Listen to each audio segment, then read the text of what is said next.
Thank you, Mr. Himes. Day one, our president made our country less safe. Day one. With an irresponsible stroke of his pen, Donald Trump released 500 violent felons back out onto our streets.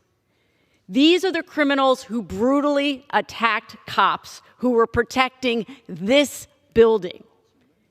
These were the people who betrayed our country, our democracy.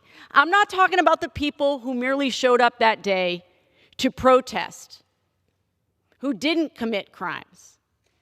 This is about the attackers who beat cops with pipes and flagpoles and tasers and mace, who literally stomped on police and tried to poke their eyes out. These were the sweeping pardons that Donald Trump made on day one. And these pardons disproportionately benefited the most violent among the mob. And now they're back out on the street, heading to our communities. A number of them have already publicly commented they're going to go buy some more guns, they're out for retribution, and they have no remorse for what they did. And of course, Americans are angry by this, and rightly so. Of course they are. It's an awful thing that the president has done, and it puts Americans in danger. Among those who are angry is the Fraternal Order of Police, the largest police union in the U.S., and the International Association of Police Chiefs. They understand more than anyone that this puts law enforcement at risk. In a statement, they said, quote, "When perpetrators of crimes, especially serious crimes, are not held fully accountable, it sends a dangerous message that the consequences for attacking law enforcement are not severe."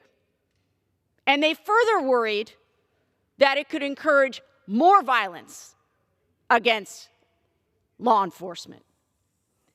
If you can viciously attack a police officer and get off scot-free, what kind of message is that?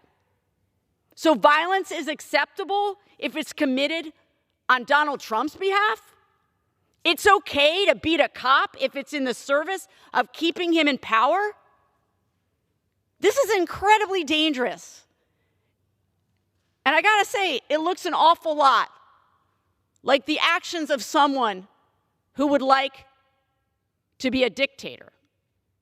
How can the officers who protect us believe that we actually value them if the president doesn't believe in holding people accountable who attack them? How? Over the last 2 years, I've had the opportunity to get to know many of the officers on the Capitol Police Force. They take their jobs incredibly seriously. They have our backs every day. They put their lives on the line, not just to protect our flesh and blood, but to protect the very democracy, to protect the ideals of this country. And these pardons, like many of those who spoke before me have said, it's important to make this connection. These pardons are part of a concerted effort to rewrite what happened on January 6th.